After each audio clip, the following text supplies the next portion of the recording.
from God's Unchanging Word Studios in New Orleans, we are pleased to bring you news, nuggets, and insights with today's host, Tom Carey. Well, greetings everyone, and welcome to God's Unchanging Word in another edition of our news, nuggets, and insights. And today is Friday, June 21st, 2019. And as always, there's a lot of information on the table, so we're going to get right into it. We're going to begin with something that's very important, Gay Pride Month. We're going to take out one aspect of that today because that's all encompassing in the changing face of America. But I want to show you today how they're using Gay Pride Month as an infiltration into the church, the system, and to corrupt the youth from its earliest ages. As God says, train up a child in a way that he should go, and when he's old, he'll not depart from it. This is going to shock you. All right, follow the money. We're going to talk about another segment here of the central banks, they're buying gold, and what you, as a viewer, can begin to do to help prepare for the return of Jesus Christ in your preparation for the days of lean. Then I'm going to talk about the message of doom or a message of hope, talking about the work of God. Cry aloud, God says, and spare not. Is it a message of doom or is it a message of hope? So we're actually going to begin with that today in a letter that is a response to our program from a viewer, a couple that we know that wrote in and was very concerned. So the viewer wrote in and says, we watch your video every Friday night, the last one, and then I'm going to talk about that. And they talk about it's just a little too doom sometimes. All right, so let's talk about that because the letter, it touched me and it was a concern. How do you cover the events leading up to the return of Jesus Christ? Now, that is something that we here at God's Unchanging Word, and our team here at News Nuggets and Insights, we talk about this every single week. When this program is finished today, we immediately go into our fish tank and we begin game planning for next week, what we're going to talk about, what we're going to discuss. God says, cry aloud and spare not. Lift up your voice like a trumpet and show my people their transgression and the house of Jacob their sins. But then there's another side of this that goes on. They say to the seers, see no more vision, and to the prophets, give us no more visions of what is right. Tell us pleasant things and prophesy illusions. All right, so now let's stop for a second. I'm going to read the newsletter. It's a really good letter. It's an excellent letter of concern, and it touched my heart. And that's why I want to bring this out today. So somewhere between the cry aloud and spare not to where the people are saying, I don't want to hear this anymore. Somewhere in that mix, God's got to give us the wisdom to reach the people that he's calling in this age. So then I put at the top, the work of the church. Is it a message of doom or is it a message of hope? All right, so now, let's go through this letter, and then we're going to talk about it now. I'm going to bring out a few points, and then in our nuggets portion of the program at the second half, we're also going to talk about this in a more direct way as far as addressing the work of the church and what we're supposed to do. All right, so you ready? Thanks for all the hard work. We watch your video every Friday night. The last one about the hall in the Vatican was eye-opening, scary, unbelievable. The truth speaks for itself. It's just a little too doomed sometimes. And here's the part that caught my attention and why the person is listening. My sister doesn't want to watch it anymore. All right, so here's the concern. So now, when I read this, the concern is that the person saying, listen, I understand this, these things are true. But now my sister she's scared to watch it. Well, that's one of the lost sheep now. So when I heard this, so now we need to address, how do we address this? So this couple who watches every Friday night, and you know who it is because I'm reading your letter and you know what you wrote. So my sister doesn't want to watch it anymore. I know the world is going so bizarre right now, but maybe, she says, a bit of positive news on a different subject of some kind will leave us a little less depressed and more optimistic about the future, which I have never prayed so much about the kingdom of God as I am right now. In any case, we thank you for your hard work, and we will keep praying that the Lord will keep guiding and enlightening you. So here, what do we have? We have a listener who views the program every week and has actually done what we've asked her to do. Share this with your family. But now the family member who sees this is concerned and scared. So now, I'm going to appeal to our viewers and those who've been calling the church to try to help them understand why we do this. Because there's two things in what she's asked for. Some more positive news, which, by the way, we're going to be bringing some positive news. But the real optimism about this world, there's nothing there. The only thing that's there is the return of Jesus Christ. And that's the whole key behind this, is that if you have hope in this world, as Paul talks about, you're not going to make it. So now, what if we were on a countdown and you knew you only had 10 years or 12 years before the return of Jesus Christ? What would you want to do? By turning a blind eye and looking the other way and feeling good about something is not going to help you prepare for the return of Jesus Christ. So now, let's talk about that. 1 Corinthians 15, verse 19 says this: "If in this life only we have hope in Christ, we are of all men most miserable. But now is Christ risen from the dead and became the first fruits of them that slept," right? So now, what if you believed you only had so many years before Christ returns? How would you spend them? Now, Paul's asked the question, if in this life only we have hope. So when I look at the letter and I say, wow, they're looking for a solution. They're looking to feel good. They want some encouragement. They want some hope. Well, the hope is Jesus Christ is coming back. And thankfully, God's going to intervene. He's going to protect the majority of his people. But this world has no hope. It's a dying world, and Jesus Christ is coming back to save it from itself, because it will destroy itself. So, how would you spend those years? What would you do? Who would you want to tell? So if you knew that you only had so many years left, what would you do? Wouldn't you want everybody in your family and all your friends to know about it? Look at Revelation 14, verse 13. It says, "I heard a voice in heaven saying, Right, blessed are the dead which die in the Lord from henceforth, yea, says the Spirit, that they may rest from their labors and their works that do follow them." Why did I bring that out? That's not a message of doom. It sounds like it. God says it's going to be so bad before Jesus Christ returns that they're saying you'll be better off dying in the Lord than having to go through what's going through. That's from God's holy word. Is that a message of doom? No, God's saying, listen, trust me, and he will put everyone in his care to take care of them. The point that God's trying to make for all of us is it's not going to get better. It's going to get worse, and we have to do something about it. I bring the question, what do we do? A message of doom or a message of hope? Look at Ezekiel 22, verse 29 through 31. "And the people of the land have used oppressions, they have committed robbery, they have mistreated the poor and the needy, they have wrongly oppressed the stranger. So I sought for a man among them who would make up a wall, who would stand in the gap before me on behalf of the land, that I should not destroy it, but I found none," God says. "Therefore I have poured out my indignation on them. I have consumed them with fire of my wrath. I have recompensed their deeds on their heads, says the Lord God." We here at God's Unchanging Word, News Nuggets and Insights, and all of you who help support to make this program successful, are doing everything in our power to help do our part to stand in the gap. And we're just one of God's people around the world that God is using to cry aloud and to spare not, to let people know that's coming. Would I like to speak on nice things? Absolutely. I like to laugh. I like to enjoy life. I like to have a great time. But the truth is, we're living in a time that's on a countdown, and we need to bring that information out. But we, as God's people who are strong in the Lord, need to let those, like this poor lady who doesn't understand it all yet, who's even scared to watch, you need to put them with your arms around them and secure them and let them know that God understands the concern. He will take care of them. He promises if they will trust him and him alone. So now I'm going to talk more about that as we get into the second half of the program today.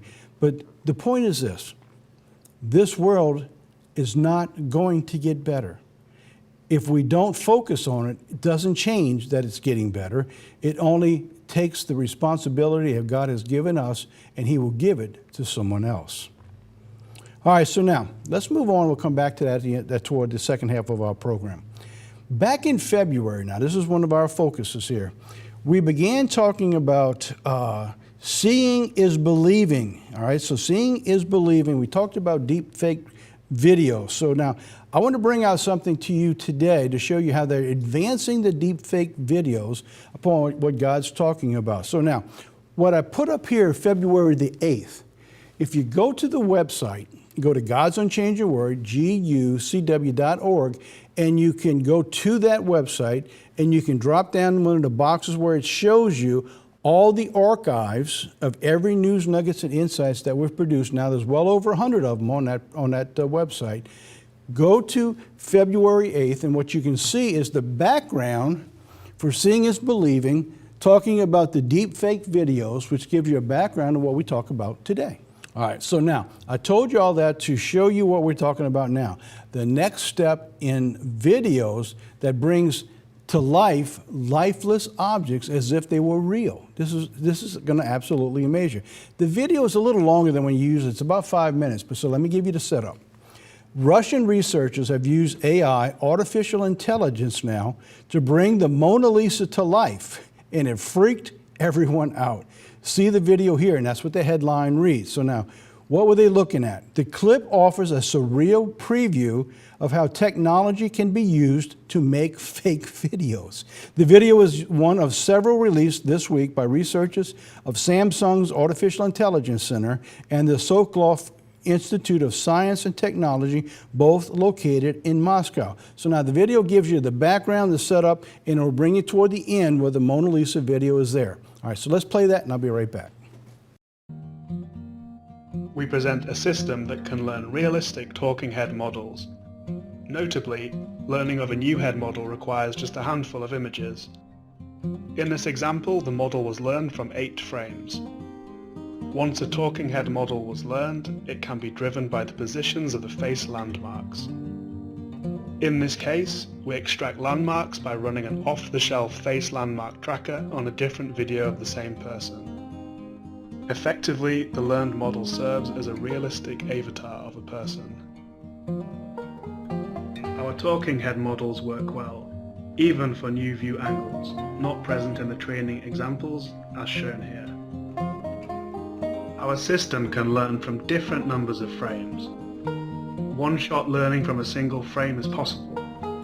Of course, increasing the number of frames leads to head models of higher realism and to better identity preservation.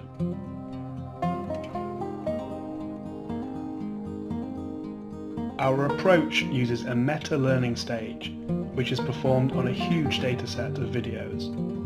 For the results in this presentation, the VoxCeleb2 dataset is used. 3 networks are trained during the meta-learning stage. The embedder network maps frames concatenated with the landmarks into vectors, containing pose-independent information. These vectors are used to initialize the parameters of adapted layers inside the generator network, which maps landmarks into the synthesized video. Finally, the discriminator network assesses the realism, pose, and identity preservation of the generated frames. Better identity preservation is achieved via having a trainable embedding vector inside the discriminator for each training video. For more details, please refer to the paper. After meta-learning, we're able to fine-tune the generator and the discriminator for a new person. The generator and the discriminator networks have tens of millions of parameters. Still, such fine-tuning is possible on just a few images thanks to the good initialization provided by the meta-learning stage. The adversarial fine-tuning is very important for the improvement of realism and identity matching. Also, it allows us to get a more personalized model, given a larger image set for fine-tuning. The identity match improvement is particularly noticeable in the bottom example.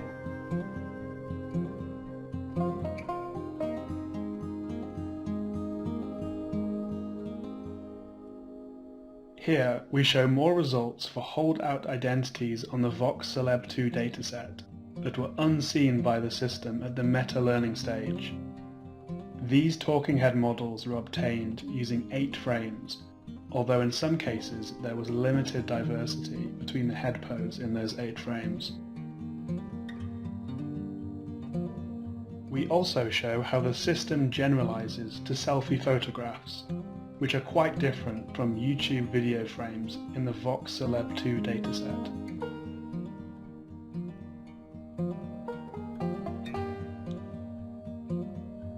Here is one more talking head model, learned on 16 selfie photographs.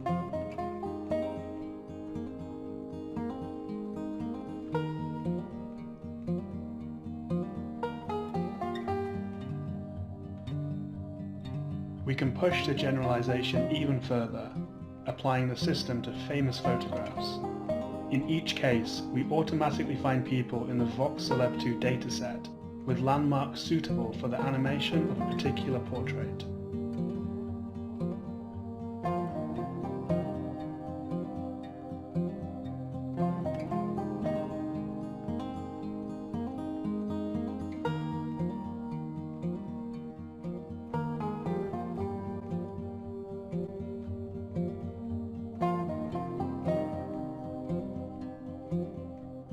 With a certain degree of success, we can even apply the model to paintings, despite the large domain gap between paintings and YouTube videos. Here, we can see that in some cases, the model might be very sensitive to the geometry of the landmarks. Driving Mona Lisa with landmarks from 3 different people results in videos with very distinct personalities. Landmark adaptation and tighter integration of our system with landmark tracking remains future work. It's absolutely amazing. In case you're wondering, I'm not really here. This is a picture they have brought to life. No, actually, I'm really here. This is not a fake. So down the road, who knows where they're going to take this technology, but I can foresee somewhere down the road that they will use it against God's people and try to destroy God's word. Deep fakes. The researchers refer to these moving images as real talking head models, but most of them know them as deep fakes or images of videos in which the face is mapped on top of another. Deep fakes have come up repeatedly in news cycles and have been connected to several examples of fake news and phony celebrity porn and scandals. So now, what does God say? Look at 2 Thessalonians 2, verse 1. Now, brethren, concerning the coming of our Lord Jesus Christ and the gathering together, to him we ask you, do not be soon shaken in mind or trouble, either by spirit, of word, or letter, and now we can add, or even by video from time to time, as if from us, as though the day of Christ has come. So the warning that Satan would use counterfeits was already back into the New Testament church, and we were warned that hold fast to the truth. So you can see where this is going. There's no telling where it's going to stop. No telling where it's going to stop. All right, let's talk about Gay Pride Month for a moment. I just want to talk about one segment of this because this is all encompassing. You know, when you say God's word says that it's going to be like Sodom and Gomorrah, we're moving to that really, really fast. But we got to look at the roots of how you get there. And this is going to shock you. Now, this is from the Catholic Church, by the way. What they're doing now is they're beginning to bring in the teaching of the gay rights into the youth. Okay, you ready for this? All right, the Changing Face of America, pro-LGBT cardinal to oversee the Catholic education. So now they're taking someone who's pro-gay, and now he's going to be the guy who's going to build the curriculum around the teaching and the approval of the LGBT. How do we know that? Well, you can follow his past history. Pope Francis doubles down on heresy and appoints a pro-LGBT cardinal to oversee the Catholic education. Francis is taking the Catholic Church down a dark path. All right, this is from the Tea Party website, teaparty.org, it says Big League Politics. It says Newark Archbishop Cardinal Joseph Tobin, whose pro-LGBT views put him at odds with the Bible, has been appointed as the member of the Congregation for the Catholic Education by globalist Pope Francis. All right, Tobin has opened the doors for homosexuals of the Catholic Basilica of the Sacred Heart for the blasphemous LGBT pilgrimage, where the sinful lives of these individuals were honored on church grounds. This is from their website. It says he will now help implement directives for schools, institutes, colleges, and universities under the auspices of the Catholic Church. Now look at the headline on this news caption. I am delighted that you and the LGBTQ brothers and sisters plan to visit our beautiful cathedral. You will be very welcome. So you see his openness of being able to bring the people in.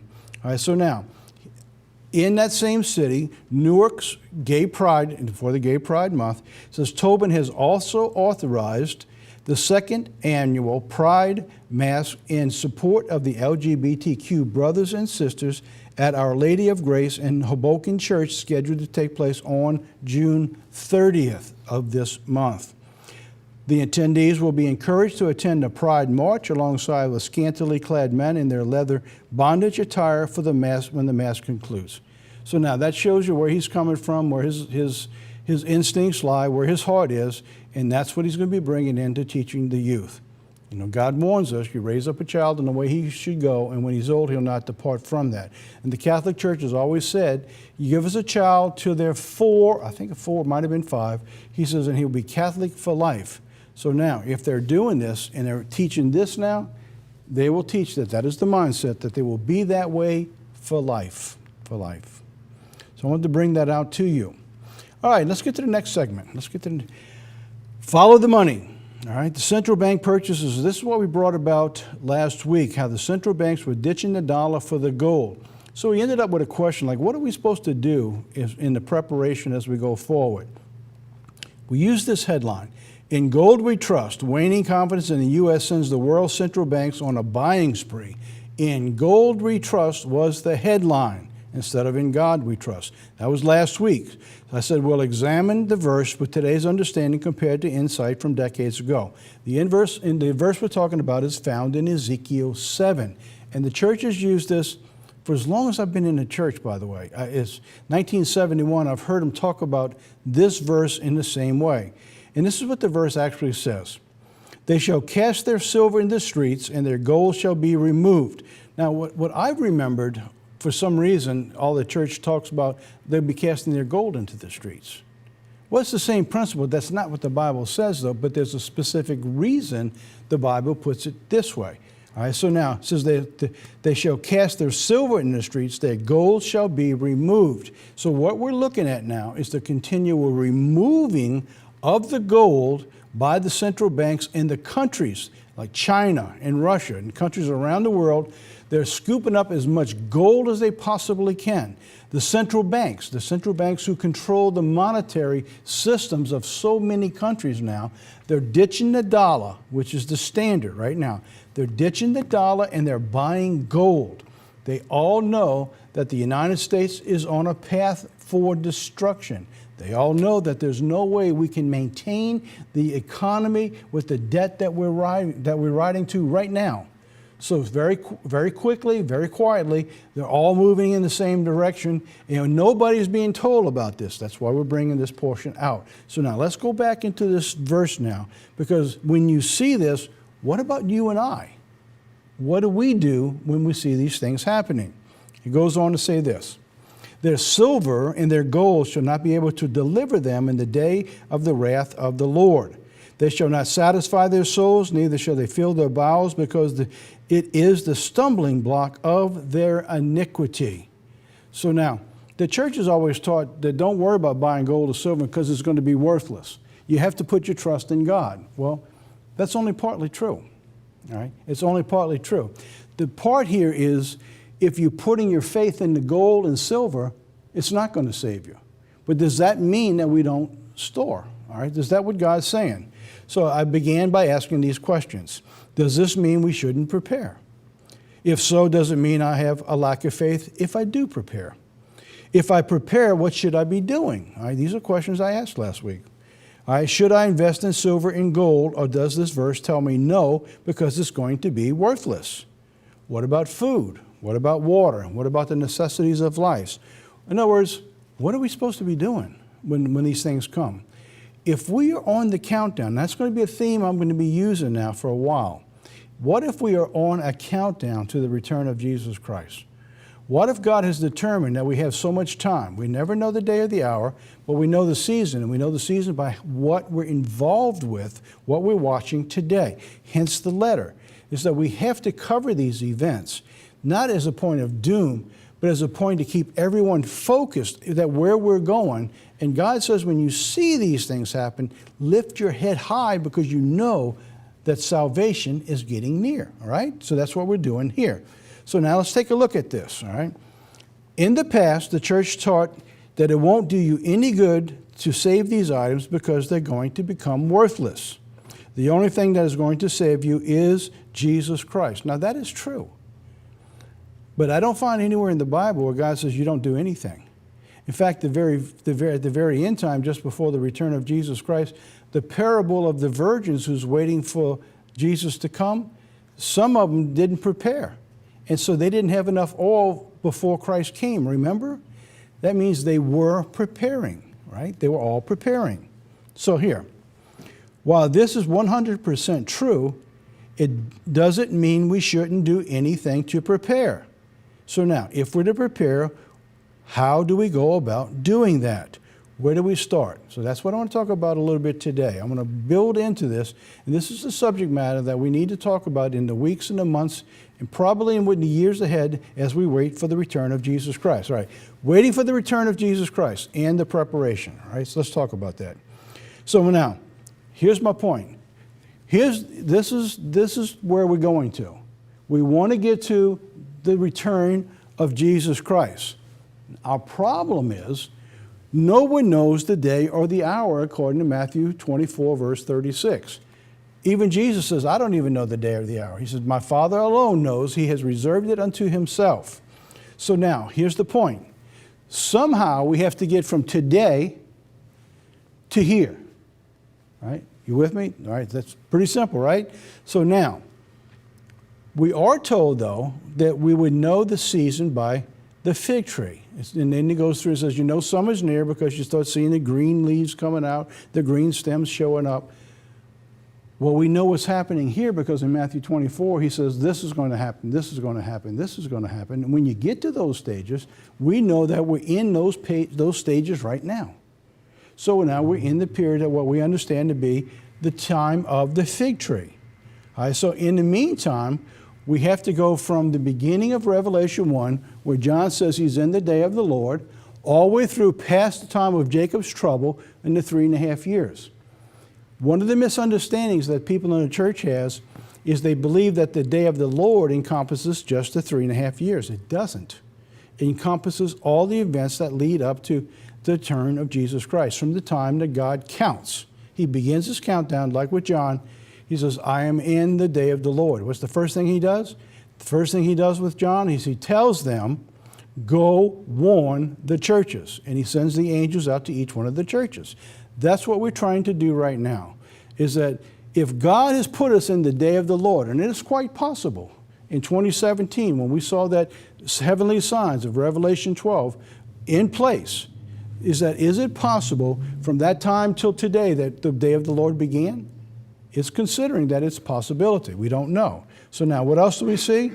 During this period of time, there has to be the rise of the beast and the wearing down of the saints. So and I'm going to ask you a question. If there's going to be a time of the wearing down of the saints before the 3.5 years, what are you doing to prepare for that? That means the whole economy and the whole world is going to begin to tumble down. And it's going to last for a while, but God doesn't tell us how long that's going to last. He just tells us to be prepared. So now, that's what's going on right now, is God is giving us time to prepare. All right, so God gives us the example, the time of Exodus, the times of plenty and the times of lean.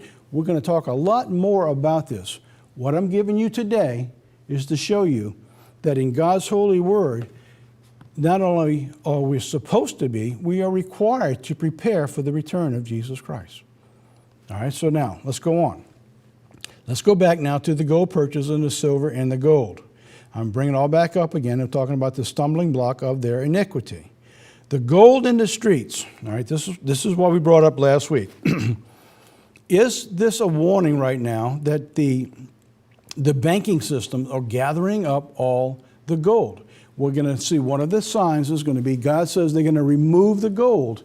They're doing it. That is one of the signs that we're looking for to know that we're getting closer to the return of Jesus Christ. All the gold is beginning to be consumed.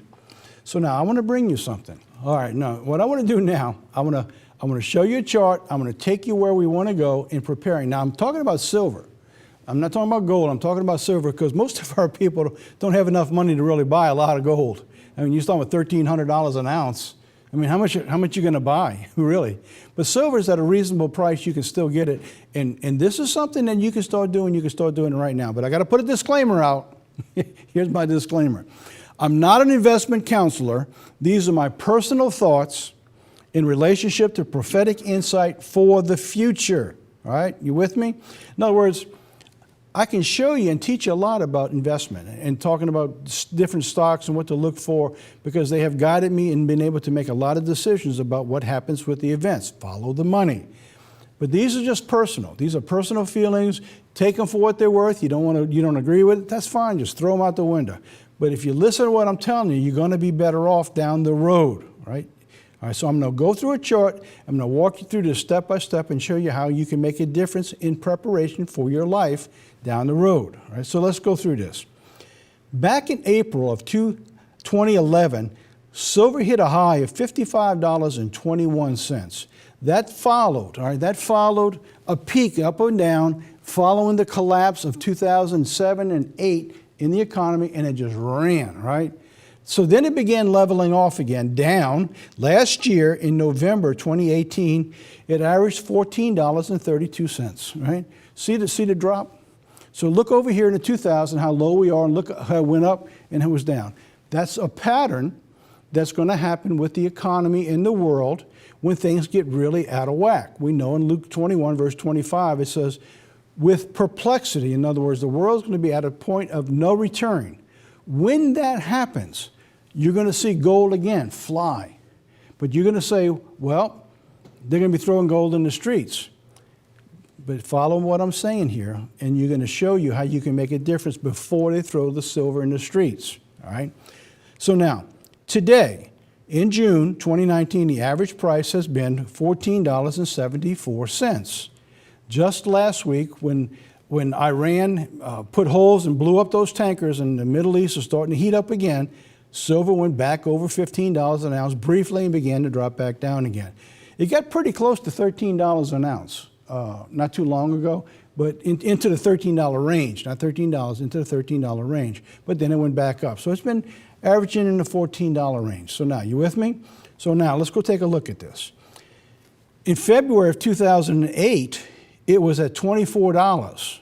So look at the difference between February 2008 and April 2011. That's a big difference. That's a big rise. October 2008, it dropped back down again to $11.48. Back in that time, I'll show you what we were talking about, the coming economic collapse. In early 2007 to 8, it didn't look like it was going to be resolved, the economic problems. They lied to the public and they said everything's in control. Everybody started dropping the silver and went back down again, and it went down $11.48, all right? So that's what happened back then. The Fed said they had everything fixed with the economy. The banks were fine. Lehman Brothers wasn't going to go out of business. Everything was fine. At the Feast of Tabernacles in 2008, we told everyone they were lying to us. You know, we got documentation, we got the sermon, and I've got a newsletter that actually began almost a year earlier, in January 2007. In that letter, I'm bringing up what Bernanke said. We began talking about this in 2007 to prepare everybody for what was coming. So early in Bernanke's speech, he stated that we're in the calm before the storm. He then proceeded to say, the present economic growth is not enough to solve the impending economic collapse. He went on to say that without fiscal reform, or meaning complete overhaul, the economy cannot be sustained. And then we wrote about that a year before the collapse began to come, to warn everybody what was going on.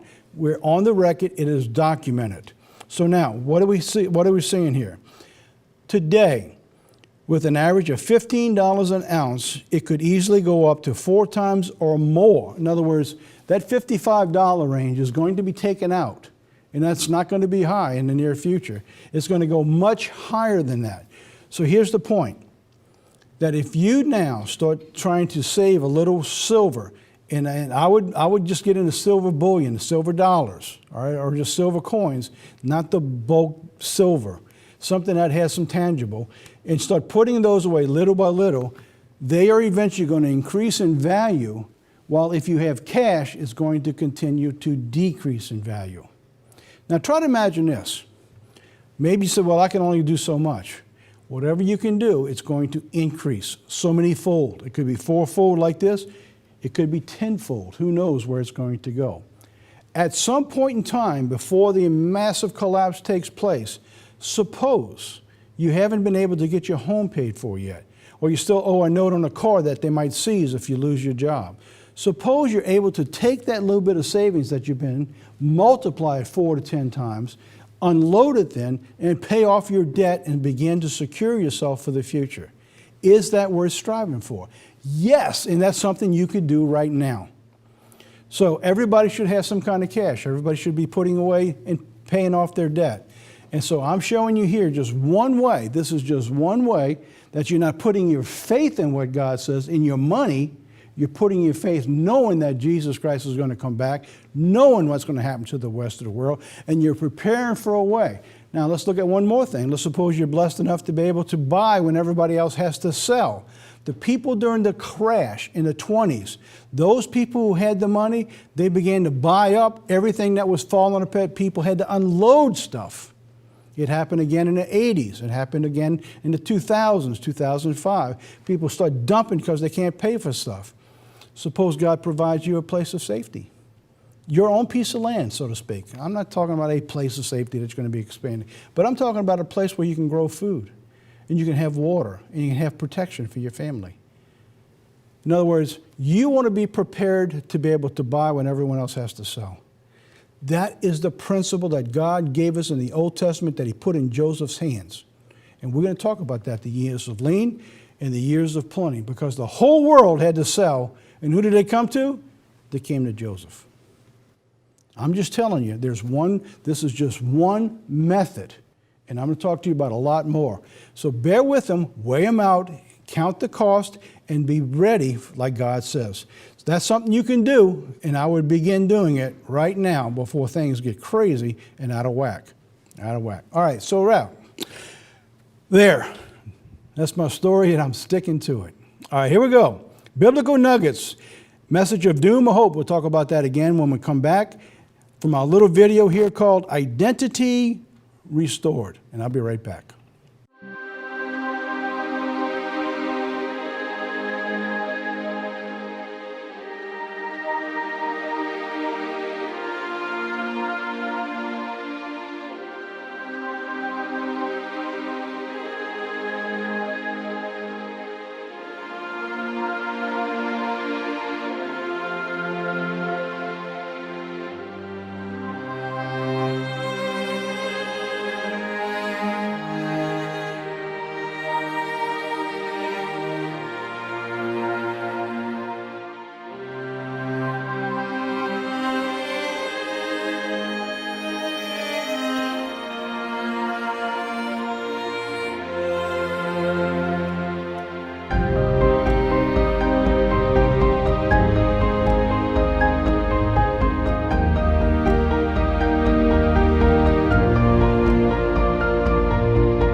Welcome back. And that's what we're talking about today, trusting in the Lord.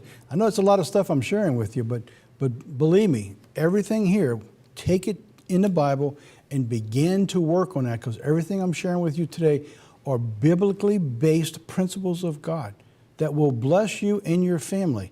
So as the rest of the world gets worse and worse, and they see the doom approaching, you will be filled with the Spirit of God and hope. Let's talk about that now. Message of doom or hope? Cry aloud, spare not, God says. Is that a message of doom or a message of hope? All right, so now let's begin with something we began with last week. So now actually this is all going to tie into everything I'm telling you today. We talked about a parenthetical insert, all right? A parenthetical insert, which came from a Greek word of parentheses, meaning an injection or an insertion, literally putting in, all right? So you're just putting in something is a thought. A parenthetical insert was an explanation or explanatory qualifying word, cause, or sentence that is inserted into a passage, all right? So I use that to explain about two things. It's one in Revelation and one about Ephraim and Manasseh. So I'm going to give you the Revelation again, then I'm going to come back to Manasseh, because Manasseh plays a key at the end time. And I believe the church has had this wrong because of a misunderstanding of a verse. They didn't take into account the parenthetical insert. I want to bring that out today because it ties into our message today. The two inserted sentences. First example, Revelation 20, verse 4 and 5. And I saw thrones, and they that sat on them, and judgment was given to them. And I saw the souls of them that were beheaded for the witness of Jesus and for the word of God, which had not worshipped the beast, neither his image, and neither had they received the mark in their foreheads or in their hands, and they lived and reigned with Christ for 1,000 years. Now this is the way the Bible writes it. But the rest of the dead lived not again till the 1,000 years were finished. This is the first resurrection. So now it makes it seem like the rest who lived again after the first resurrection is the first resurrection, which makes no sense. All right, so now that's the area that has a parenthetical insert. So now let's take it and put it the way it's supposed to be. It says, in their hands, and they lived and reigned with Christ 1,000 years. This is the first resurrection. Talking about those who were resurrected, all right, with the return of Jesus Christ. They lived and reigned for 1,000 years. That's the first resurrection, those who are raised with Christ. Then you see the rest of the dead lived not again till the 1,000 years was finished. It makes absolute sense, and it makes everything really plain, and we can understand that, right? That makes absolute sense. Now, using the same understanding, now we go into the Old Testament. This is the second example. It's based on Ephraim and Manasseh, talking about the blessings upon the youth. It says, Joseph said to his father, this is the time when Joseph's beginning to be blessed by Jacob, whose name was changed to Israel. Remember, he crosses the hands to bless the lads? This is the event that we're talking about. So Joseph said to his father, not so, my father, for this is the firstborn. Put your right hand upon his head. So normally the child who's the firstborn would receive the right hand to receive the blessings of the firstborn. Right? So Jacob, because he had a position and he couldn't see clearly, Joseph thought he was not seeing properly. So he crosses his hands, and Joseph says, no, that's not true. He's the firstborn over here. And so Jacob says, if his father refused and said, I know it, my son, I know it. He shall be a people, and he also shall be great. But truly his younger brother is greater than he. His seed shall become a multitude of nations, right? Here is the parenthetical insert. Ephraim is the younger of the two brothers. So let me ask you, in the church's teaching, I know a lot of people around the world don't believe this, but we understand that Great Britain and the United States is Ephraim and Manasseh. Who is the oldest of the two? Great Britain. Who is the younger? The United States. But the problem here is because the way they read this, the church believes that Ephraim is Great Britain and we are Manasseh, which is not true. So now, because of this verse, this is the key behind everything. So let me show you what we did, just like with Revelation. The parenthetical insert, we simply reverse the sentence. All right, so now we pick it up in verse 19. And his father refused and said, I know it, my son, I know it. He also shall become a people, and he also shall be great, and his seed shall become a multitude of nations. That was Great Britain. They were at one time owned nations across the face of the planet. All right, much smaller than the power and the strength that the United States has today, but they said the sun never set on Great Britain. They were the powerhouse of its day. Who is younger than Great Britain? The United States. The United States came over and was born after Great Britain. So then we have, but truly his younger brother is greater than he. Who is stronger than Great Britain? The United States. There's never been a nation on the face of the earth had the power and the blessings and the influence of the United States of America. And we are a melting pot of different nations, but we're not a nation of nations. We have people who are in the United States, they say he's an African American, or he's a British American, or he's this American. Whereas with Great Britain, they had all these other nations. They were a multitude of nations. So if we reverse that, it makes absolute sense. Then we don't have to go back and try to explain everything away. It makes absolute sense. Why am I saying that? Because end-time prophecies. The end-time prophecies talk about Ephraim, not Manasseh. Ephraim is always the one who's in the picture at the end time. Great Britain's strength has failed. It's waning. Who's in the picture today? The United States, the younger of the two brothers. Now, let me say this in case anybody still wants to disagree with it. That's okay, you can disagree with it. It may not make any difference to you down the road. It only makes sense to understand prophecy. We are both Joseph's sons, United States and Great Britain. And if we need to leave it at that, then leave it at that. But if you look at it the other way, you're going to make a lot more sense of the prophecies as you go through them toward the end time. All right, so now let's go on. So now let's bring in another outlier here and bring in Hosea. Now, what in the world has Hosea got to do with this? A letter of hope or doom, a parenthetical insert, and an end time. Hosea? All right, so now let's bring this in and put one more piece of a puzzle together. Hosea is often seen as the prophet of doom. You know, sometimes you might look at our program and say, wow, we're just like a prophet of doom. It's like, man, it's like this lady says here, but sometimes just a little too much doom, all right? Hosea was like that. They called him the prophet of doom. But underneath his message of destruction is the promise of restoration. And that's what we need to focus on. And if I haven't been focusing on enough of the restoration and return of Jesus Christ, we will be. But you cannot let go what's coming. You can't turn your head aside and think it's not going to happen. And I can't give you any hope for this planet because there is none, because it will not repent. But at the very end, God's coming back and he's going to restore everything and make this planet back again. So in the Hebrew Bible, Hosea means salvation. How about that? The prophet of doom, his name means salvation. I thought that's pretty amazing when you put it all together. So here's the note. Hosea, which is like an end-time prophecies of what's going to happen, is referring to Ephraim 37 times. Not Manasseh, Ephraim, 37 times. So what he's talking about, and God's referring to at the end time and his message of hope, he's talking to the nation at the end time that he's going to be restoring and bringing about the warning message of restoration. That's Ephraim. That's the United States. That's why I wanted to make that difference and distinction of what's going on. So now let's go on. So at the end time, God shows us he will use the descendants of Ephraim, the 13th tribe, to proclaim the warning of the restoration before Jesus Christ returns. So let's look at that. Ephraim in the end time. This is going to shock you. Look what it says in Jeremiah 31, verse 9. So they shall come with weeping and with supplications, and I will lead them. And I will cause them to walk by the rivers of the waters in a straight way in which they shall not stumble. For I am the father of Israel, and Ephraim is my firstborn. Really? How is Ephraim the firstborn?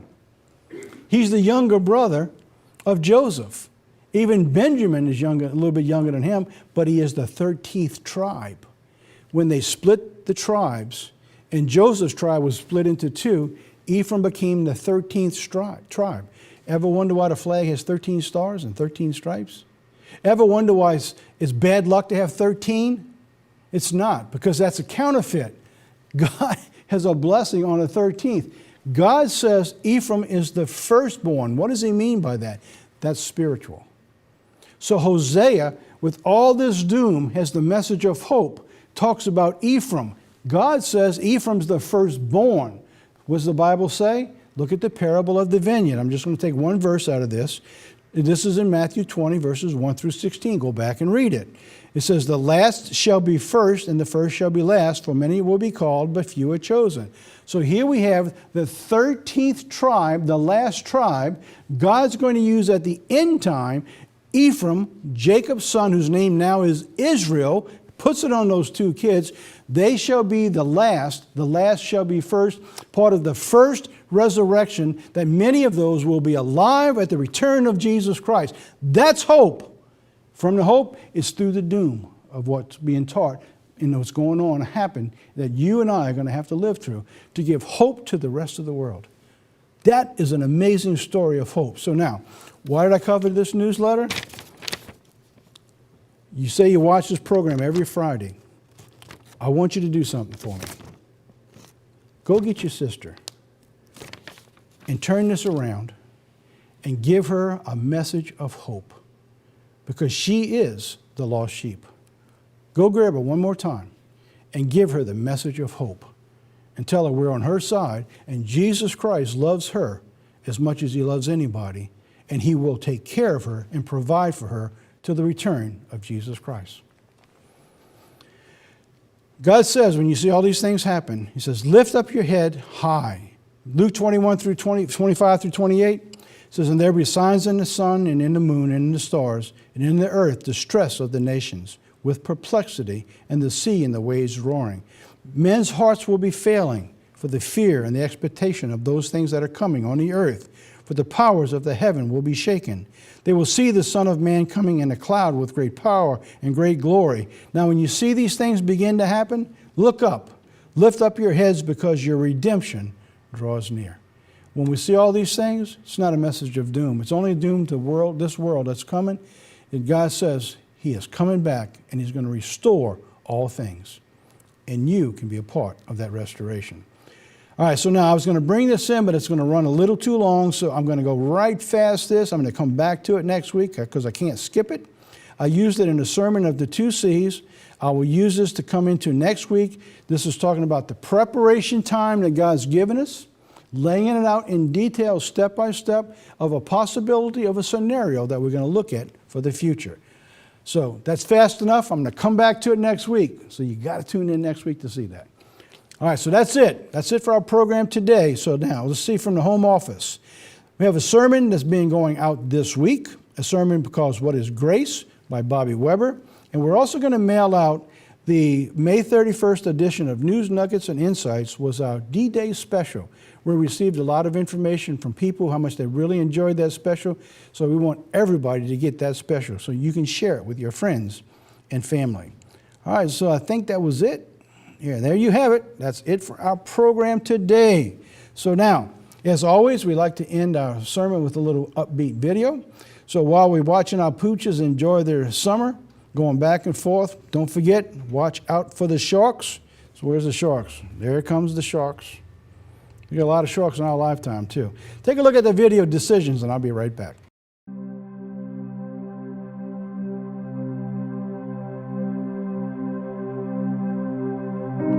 All of us will reach a crossroads in life, a decision that has to be made. Some can be small and insignificant. Others seem like they could shape the course of our entire lives. How can we know the will of God? How can we correctly choose the path He has set out for us? And what if we make the wrong decision? We spend sleepless nights and days filled with anxiety when we place these burdens upon ourselves. Often we become isolated, feeling completely alone in finding the right answer.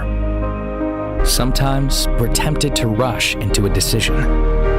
Other times we'd rather delay indefinitely. But for those who call Him Father, for those who believe in the power of His name. He provides everything we need to follow His will. He gives us His Word as a compass and inspiration. Those who live according to Scripture will always follow in His footsteps. He blesses us with wise counsel through His church and the leaders He has set in place. He hears our every prayer, granting peace and wisdom to those who ask. His very Spirit dwells in us, a still small voice that guides from within our hearts. And in His perfect timing, He will open doors.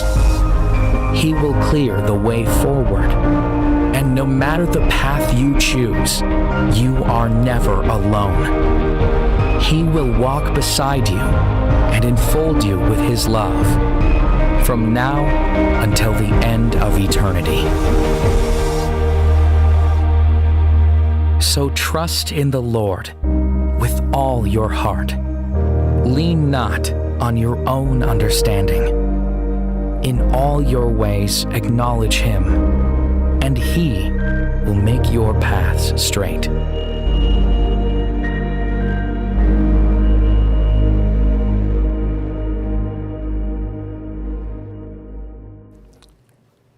Well, welcome back. Well, that's it for our program today. I hope you enjoyed it. There's a lot of information to cover.